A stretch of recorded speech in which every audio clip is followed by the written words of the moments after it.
Itachi, just promise me this, that you'll take care of Sasuke.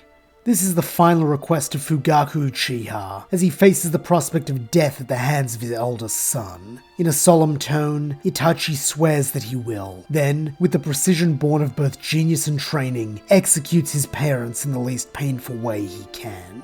Tears run down the young man's face, but he is given no time to mourn, as in the distance he hears the pitter-patter of small feet running. Only one person can fit such a description, and so body flickering away, he comes face to face with his little brother Sasuke. Sasuke's expression is one of panic, and it doesn't take a genius to figure out why. The mutilated corpses of their kin line the streets, which would be a traumatizing sight for anyone, let alone a 6-year-old. For a moment, Itachi prepares to take the blame for this, and to speak the lie he has concocted, that he betrayed both his clan and village in order to test his strength. This will break Sasuke's heart, and turn the one who is dearest to him into his sworn enemy, but at least he will be safe. But then his father's words echo in his head, take care of Sasuke. If Itachi does this, if he leads Sasuke down the path of vengeance, any life he lives will be a half-life fueled by hate. He will rob him of his innocence, and for what? A cursed life made even more precarious by the unseen threat of Danzo Shimura always looming over him. Itachi may have his deterrent to keep Danzo at bay for now, in the form of classified intel, but as Danzo has already proven in his betrayal of Shisui, for all his claims of loyalty to the village, he is quite willing to disregard its best interests when they do not align with his own. No, if Itachi is truly to take care of Sasuke, he must keep him close, and out of the grasp of a man such as Danzo. Leaning down to poke Sasuke's forehead, Itachi tells Sasuke to listen to him carefully. Everything he sees before him is because of a man named Madara, an enemy of the Uchiha Clan, who is part of an organization called the Akatsuki that could threaten the entire village. He is on a mission to stop Madara and the Akatsuki, but he can't do it alone. He needs Sasuke's help. This draws the boy's attention away from the desolation, and so in a shaky but unmistakably resolute voice, he asks how he can help. This makes Itachi smile genuinely, and as he scoops his little brother up in his arms, he promises that he will tell him more later, but for now they must rendezvous with Madara. He then instructs Sasuke not to say a word during this meeting, and to remember 2 things. First, that everything Madara says is a lie, and second, that anything he says to Madara is also a lie to win his trust, as part of the mission. Looking a little worried, Sasuke nods, but Itachi assures him that everything will be fine before the brothers' body flicker away, reappearing on the roof of the Uchiha police headquarters. Madara is there in his cloak and mask, and with a slight cock of his head, he admits that he did not expect Itachi to bring the child with him. Itachi brusquely replies that he could not risk the leaf using Sasuke against him, which Madara calls a wise decision, saying that for all their claims at virtue, the Hidden Leaf is perhaps the most insidious of all the hidden villages. He then says they should be going, and offers to take Sasuke ahead with him while Itachi ties up any loose ends he may have in the village. Itachi flatly refuses, holding Sasuke tighter, and as Madara begins to disappear with Kamui, he chuckles that Itachi still doesn't trust him. Another wise decision. When the brothers are alone, Itachi finally divulges the nature of their mission, or rather, a semi-true version of it. He tells Sasuke they are going undercover in Madara's Akatsuki to spy on it from the inside and ensure that it does not act against Konoha. For this, they will have to pretend to betray the leaf and be branded missing nin, but none of that matters, since in their hearts they will know who they are, and this is Shinobi of the Hidden Leaf. He then instructs the boy to stay here, saying that he must go and make his report to Lord Third before they can depart. Sasuke nods, and so Itachi vanishes, leaving Sasuke to ponder on where they will be going next, and what they will be doing. Half an hour later, Itachi returns to the rooftop, his expression grim, as he tells Sasuke that it's time to leave. Sasuke looks concerned, so forcing a smile, Itachi presents the boy with their father's headband, saying he wanted Sasuke to have it. Sasuke, even as a child, is smart enough to pick up on the past tense, and making a mental note to be more careful with his phrasing in the future, Itachi admits that Fugaku was one of the casualties, and he gave his life to ensure that Itachi could succeed. A technically true statement. Tears well in Sasuke's eyes at this horrific news, and so Itachi kneels down, wrapping his little brother in a tight embrace. In a comforting but firm voice, he tells Sasuke to blame Madara, since he is responsible for their father's death, and to use this grief to fuel him to finish the mission, since no matter the cost, no matter what is asked of them, they must finish the mission for the sake of the village. Wiping his eyes on his sleeves, Sasuke says that he understands, and as he raises his head to tie on his new forehead protector, Itachi sees the glowing crimson eyes of the Sharingan looking back at him. For a moment, Itachi is speechless. Then, as the exertion of the dojutsu, along with the emotional roller coaster that has been this evening takes its toll, Sasuke passes out, and Itachi is forced to catch him. When the boy wakes, he is cradled in his brother's arms, and they seem to be on a rowboat in the middle of an unfamiliar river. Madara is with them once more, and when the masked man sees that Sasuke is awake, he states that this will make things easier, since he won't have to explain everything twice. He then tells the brothers that within the Akatsuki, he is known as Toby, an aspiring member of no particular merit, and they should treat him as such, since only they and the Akatsuki's leader, a man named Pain, know of his true identity. Itachi and Sasuke both nod their understanding, and so Madara, now Toby, tells them to ready themselves, as they are almost at their destination. Moments later, the boat pulls into a small inlet, and so Toby leads the brothers into a small cave. There a man and woman are waiting for them around a bonfire, with the man identifying himself as the aforementioned Pain, while the woman calls herself Conan, his trusty right hand. Pain's voice is flat and severe, but nonetheless, he welcomes Itachi into the Akatsuki, to which the elder Uchiha thanks him, drawing a kunai and carving a line across the leaf symbol on his forehead protector, in a manner similar to Pain's own headband, symbolizing his forsaking of the village. He then hands Sasuke the blade, signaling for him to do likewise. This is the first test of Sasuke's abilities as a spy, and Itachi, for all his calm exterior, is nervous, since if the three Akatsuki members do not believe Sasuke's sincerity, Itachi will likely have to do battle with all three, while also defending his younger brother. However, all Itachi's fears are for naught, as with a look of purest hate, the child slashes at his forehead protector, as if it had been the one to kill his father. However, such an act does not earn him a place in the Akatsuki, as he is only a child of 6, and so instead when the meeting concludes, and Itachi is given his instruction on where to rendezvous with the rest of the group, he and Sasuke depart. It takes the brothers several days to reach their destination, an ancient Uchiha hideout, long abandoned since the formation of the village, and it is here that Itachi instructs Sasuke to wait for him. Furiously, Sasuke protests that he doesn't want to hide. He wants to help Itachi with his mission and protect the village. But smiling, Itachi says that this is the best way he can help him. One day he may need to fight Madara and the rest of the Akatsuki, and should that day come, he will need Sasuke to be as strong as possible to stand by his side. This seems to mollify Sasuke at least, as with a determined smile, he promises to keep training until he is strong enough to protect Itachi and everyone he loves from Madara and the other bad guys. Itachi nods approvingly and manifests a crow clone with instruction to train Sasuke not only in shinobi arts but also in the ways of the Sharingan. The clone nods, as does Sasuke, and so the real Itachi leaves them to their work. Though as he goes, he cannot help but notice that Sasuke's smile no longer reaches his eyes. However, he is not given long to dwell, as now that Sasuke is safely hidden, Itachi must turn his attention to the mission at hand, and so journeys to the Akatsuki meeting place. Pain and Conan are waiting for him, along with the rest of the organization, and though most of them are of little interest to Itachi, having already concluded that he could take them in a fight if the need arose, one member does catch his eye, Orochimaru. As a fellow Leaf Village shinobi, Itachi is familiar with the deeds of the Sannin, but more than that, he remembers the account his old Anbu captain Kakashi Hatake gave of their battle, and this tells Itachi that he cannot take this man lightly.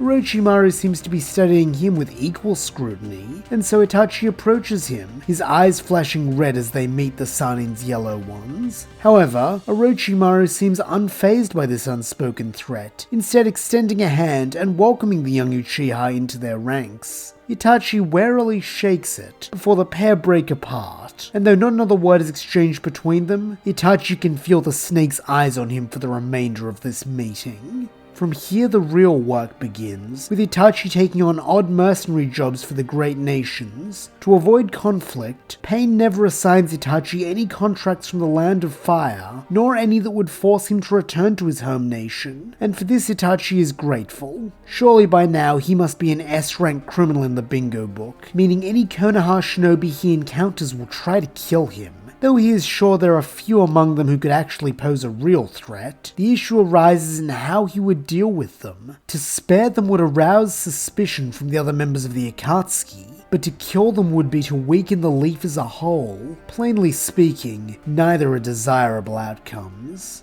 These jobs often force Itachi to travel for weeks or even months at a time, but when he has the chance, he always makes sure to return to the Uchiha hideout to refresh his clone and check in on Sasuke. Each time he sees his little brother, the boy is a bit stronger, growing proficient in ninjutsu, taijutsu, and the power of the Sharingan. However, Sasuke is also growing more mature, and with that comes questions of the sword Itachi does not want to answer, such as how their parents died, and what Itachi has been doing for the Akatsuki. A part of Itachi feels that he owes Sasuke the truth, both as his brother and his comrade in this mission, but for all his strength, he cannot bring himself to do it, to watch that last vestige of innocence leave Sasuke's eyes, or worse, to see it replaced by hate and disgust for him. And so instead he feeds Sasuke the same diet of comforting lies he always has, and shoulders the horror of the truth by himself for another day.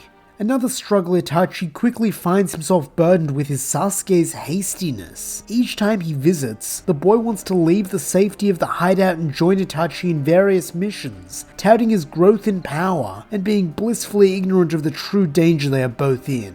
Much to Sasuke's frustration, Itachi refuses him each time, always in the same way: a poke on the forehead, a smile, and a promise of maybe next time. However, despite all Itachi's efforts, he cannot keep Sasuke hidden forever, as several years into his tenure with the Akatsuki, while visiting the hideout, Itachi is greeted not just by Sasuke, but by Tobi.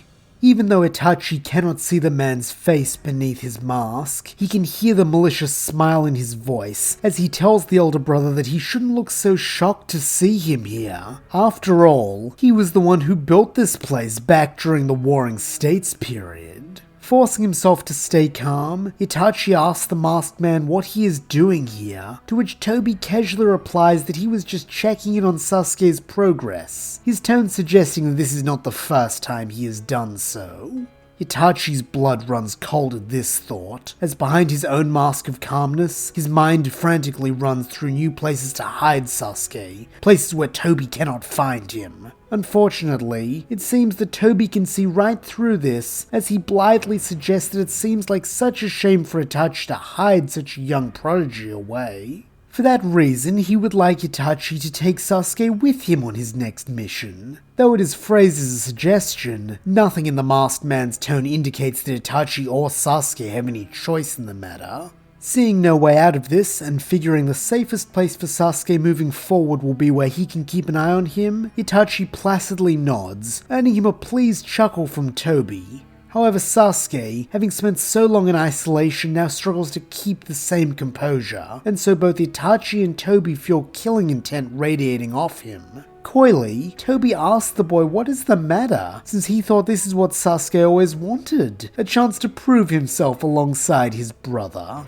Sasuke isn't sure how to respond, but it seems Tobi does not have any such issue, as he squats so that he and Sasuke can be face to face. In his deep imposing voice, he muses that if Sasuke does not have a problem with the situation, then perhaps it is him the boy is unhappy with. As he says this, his Sharingan flashes beneath his mask's single eye slit, and in a tone full of menace he asks Sasuke if that is the case. Anger swelling at this cruel pageantry, Itachi steps between the pair, and in a calm voice tells Tobi there is no issue. This makes the masked man laugh, and as he rises to his full height once more, he tells Itachi that he is glad to hear it, and this means there is no reason Sasuke should not accompany him. Then, without another word, Tobi is gone, vanishing into his Kamui dimension, while the brothers are left to ready themselves for what lies ahead. A few days later, the brothers arrive at their assigned meeting place, the steps of a shrine gate in the Land of Grass. Itachi, as always, is dressed in his Akatsuki robe, while beside him, Sasuke wears Itachi's old Anbu uniform, yet finally fitting him. Both brothers also bear their scarred headbands as a symbol of their Akatsuki affiliation to whomever they are supposed to be meeting.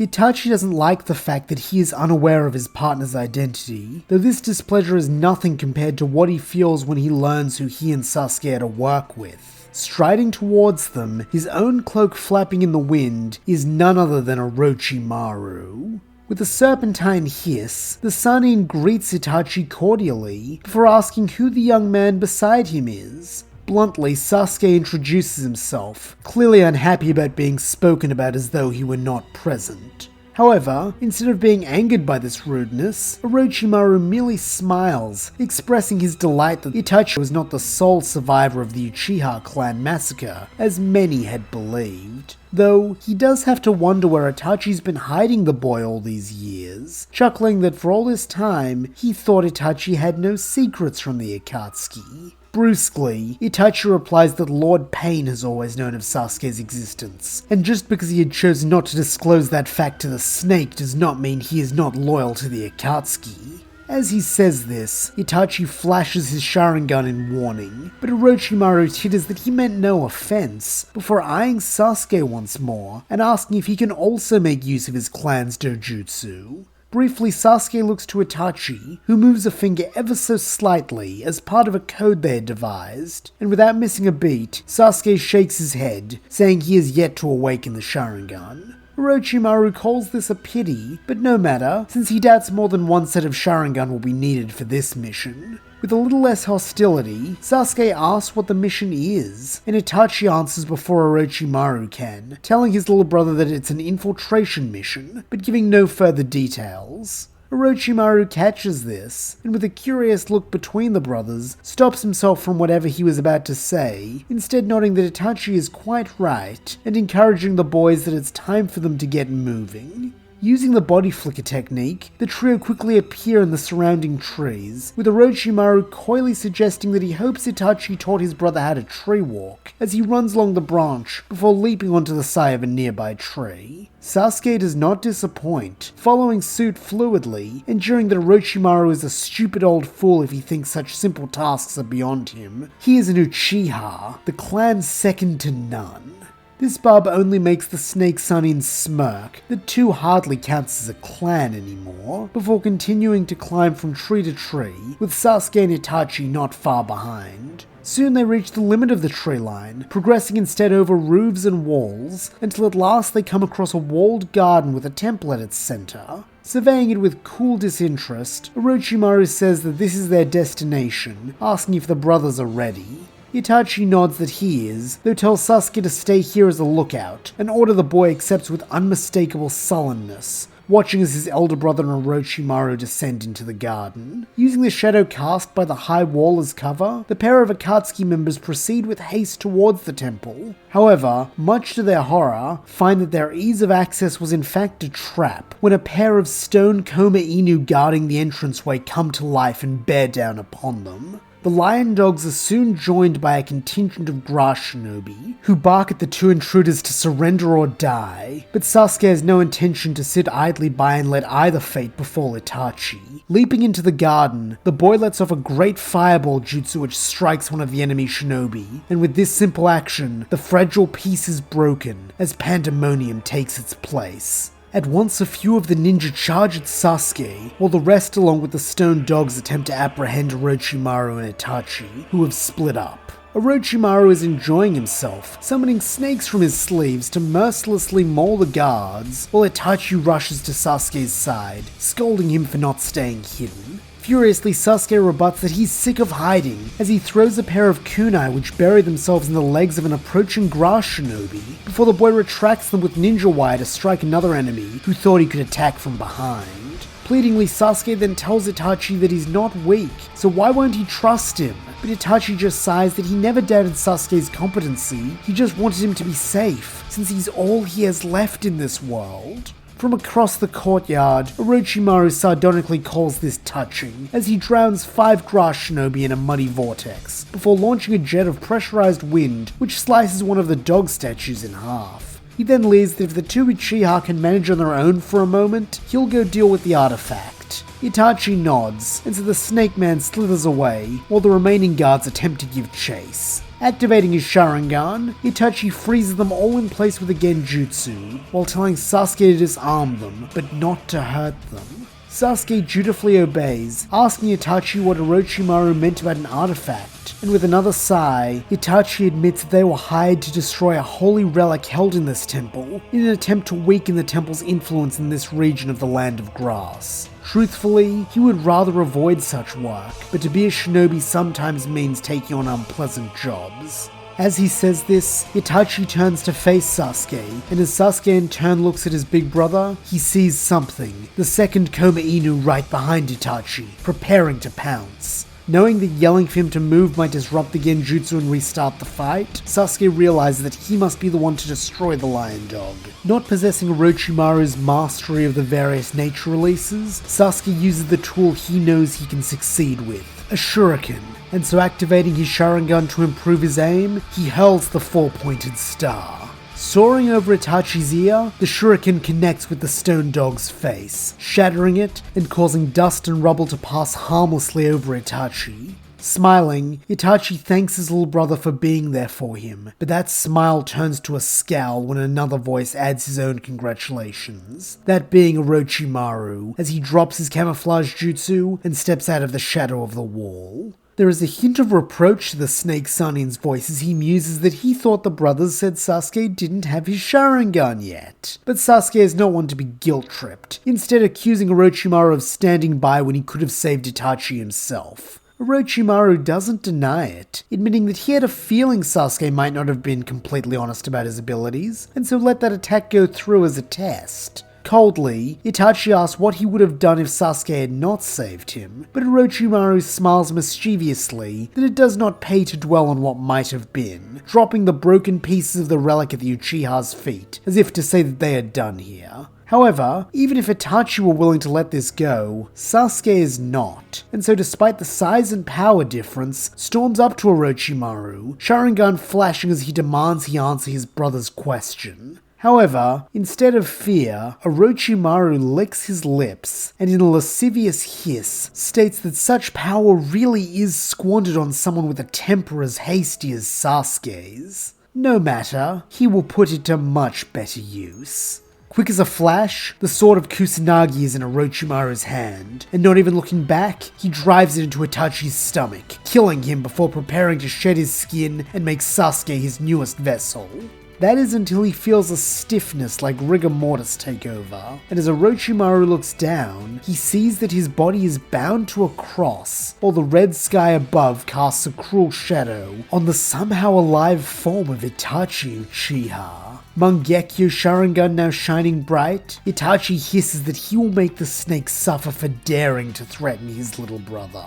Meanwhile, in the real world, Itachi's Mangekyo glares into the vacant eyes of Orochimaru, having placed him in Tsukiyomi the second he threatens Sasuke. From their very first encounter, Itachi had known this might be how things played out, and now he would do what had to be done for the well-being of himself, Sasuke, and the Hidden Leaf. Drawing a kunai, Itachi tells Sasuke to look away, but Sasuke protests that he already told Itachi he's done hiding. He knows Itachi is going to kill Orochimaru, and knows Itachi has killed before. From the moment they left the village, he has understood the dark path Itachi has been forced to tread for the sake of the village, and he wants to walk it right beside him as his brother, so that Itachi doesn't have to carry the burden all by himself. Taking a deep breath, Itachi acknowledges this with a nod, then a moment later switches eyes, immolating Orochimaru with Amaterasu. Looking back to Sasuke, Itachi feels as though he is truly seeing him for the first time in years. In his mind, Sasuke had still been that same child who'd begged him to train with him and loved piggyback rides. But now he sees that child is gone. Sasuke is a young man now, a shinobi in his own right, and while he will always protect him as his big brother, perhaps the time for shielding him has passed.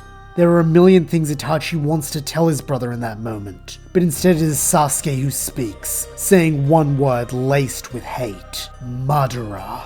Spinning round, Itachi sees the masked man striding towards him, his arms outstretched. In a tone of praise, he commends the brothers on uncovering Orochimaru's true traitorous nature. Coldly, Sasuke asks if that's why Madara sent him on this mission, as bait. Without any trace of bashfulness, the man in the orange mask confirms that this was one of the reasons, since he had long suspected his disloyalty and knew Orochimaru couldn't resist a young body blessed with a Sharingan. He also knew that if Orochimaru dared to attack one of the brothers, the other would finish him off without issue, and is pleased to see that he is right, as traitors have no place in his organization. As he says this, his and Itachi's eyes meet, but the elder brother remains cool, instead asking what the other reason for assigning Sasuke to this mission was. Just as coolly, Madara replies the other was a test of Sasuke's abilities. With Orochimaru gone, there would have to be someone to replace him in the Akatsuki, and who better than the one who helped to expose and eliminate him?